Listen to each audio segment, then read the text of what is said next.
Dan saya terus terang ya, bapak-bapak, ibu-ibu sekalian, tidak mau negeri ini dipimpin oleh pemimpin yang memenangkan pertarungan pemilu dengan cara curang.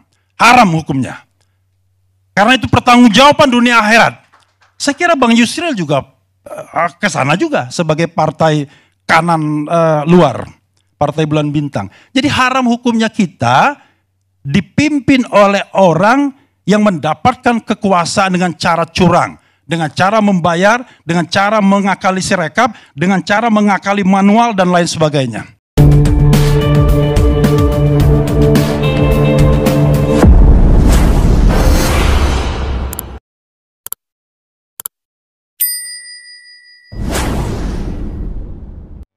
Assalamualaikum warahmatullahi wabarakatuh. Salam sejahtera bagi kita semuanya. Salam Swastiastu, Namo Buddhaya, salam kebajikan.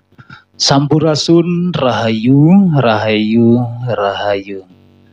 Sahabat Idwa TV yang dirahmati Allah Subhanahu wa Ta'ala, segala puji hanyalah milik Allah Rabbi yang senantiasa melimpahkan nikmat kepada kita semuanya. Nikmat yang terpenting adalah nikmat sehat walafiat, sehingga kita masih dapat ketemu lagi di channel yang paling mantap ini. Insya Allah diberkahi oleh Allah Subhanahu wa Ta'ala. Sebelum teman-teman menyimak video ini sampai selesai, bagi teman-teman yang belum melakukan subscribe, silahkan tekan tombol subscribe-nya, aktifkan tombol loncengnya, di like, di komen, dan bila perlu di share ke teman-teman kalian semuanya.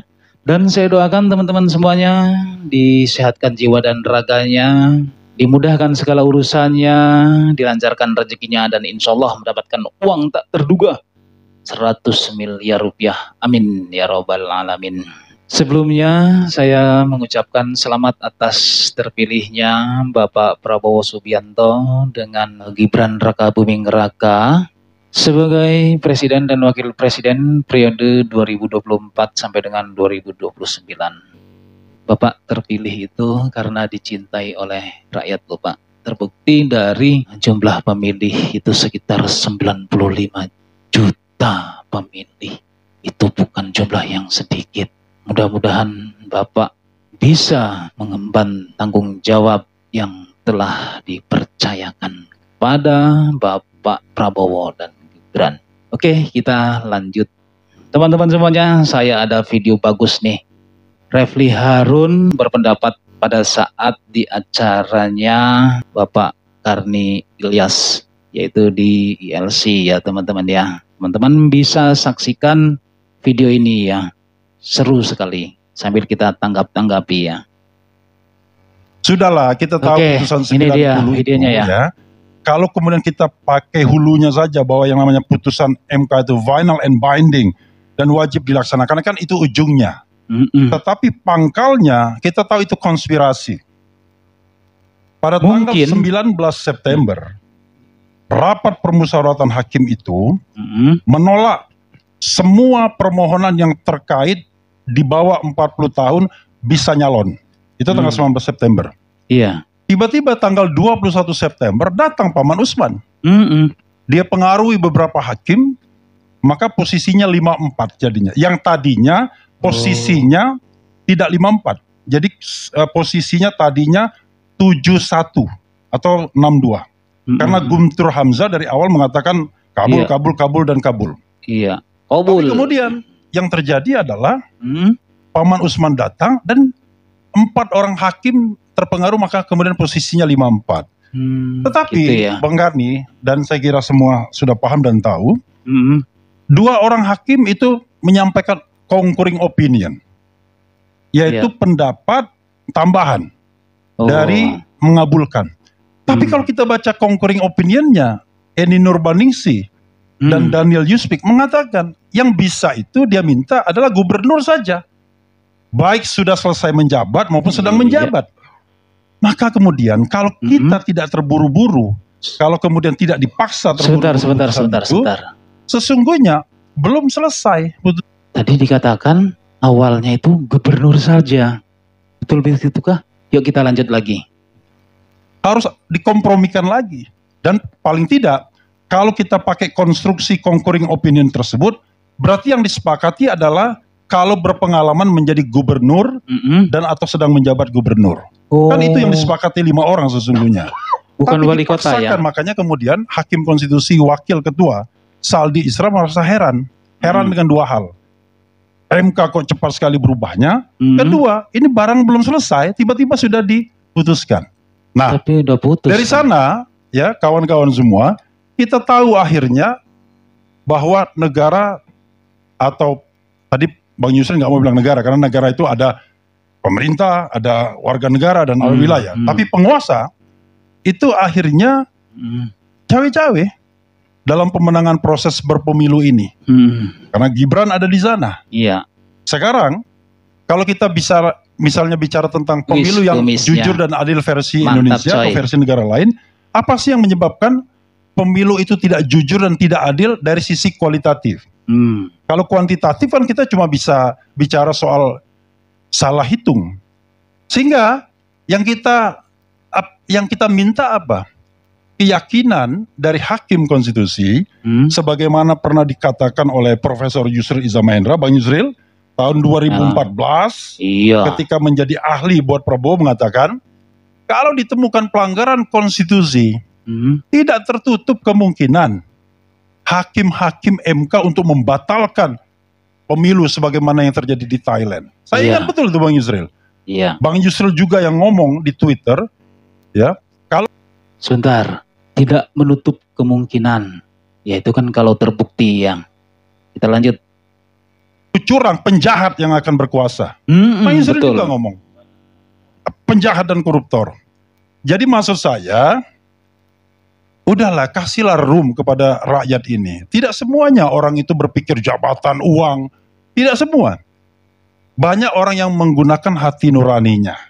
Oke lah. Kalau Anda terkait dengan paslon 01 dan 03, Anda mungkin bicara kepentingan. Betul. Paslon 01 berharap 2 putaran, 03 sama 2 putaran juga.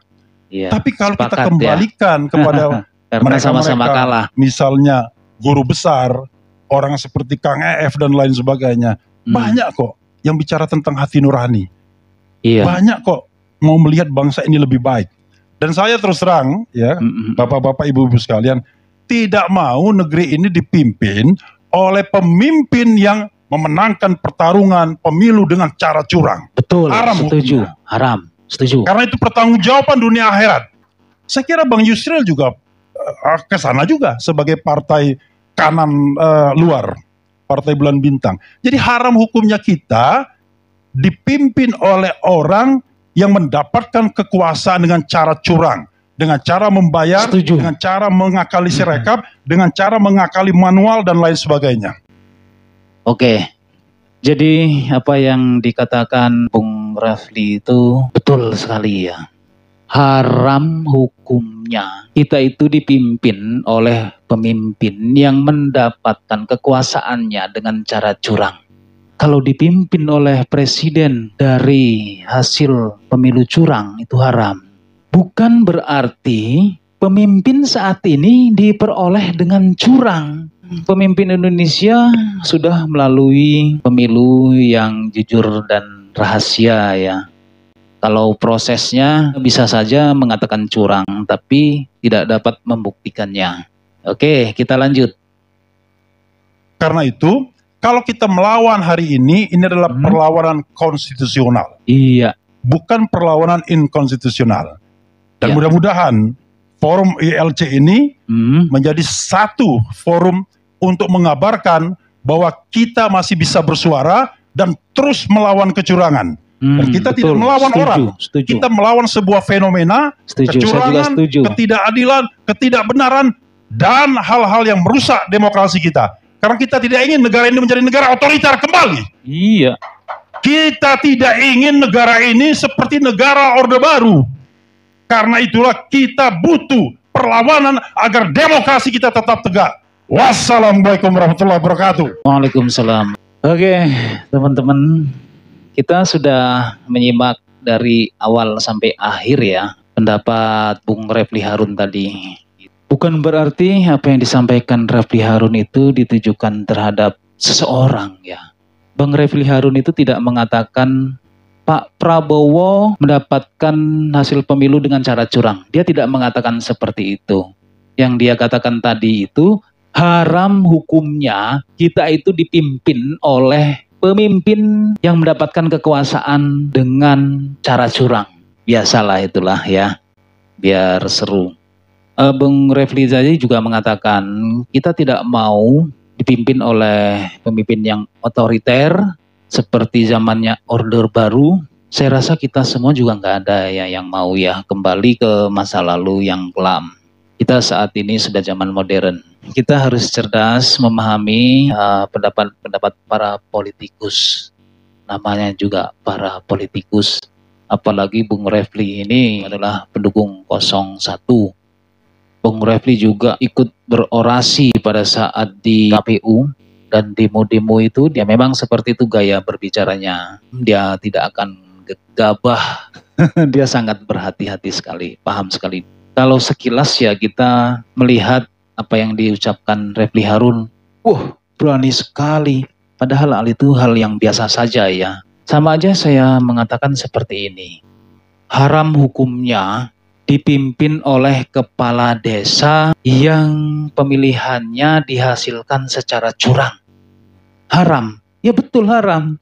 Tapi bukan berarti kepala desa semuanya curang. Kalau yang curang, kalau yang enggak ya enggak haram. Prabowo sudah melewati pemilu dengan proses dari awal sampai akhir. Masalah curang dan tidak curang, sah tidak sahnya itu nanti supaya Mahkamah Konstitusi yang menentukannya.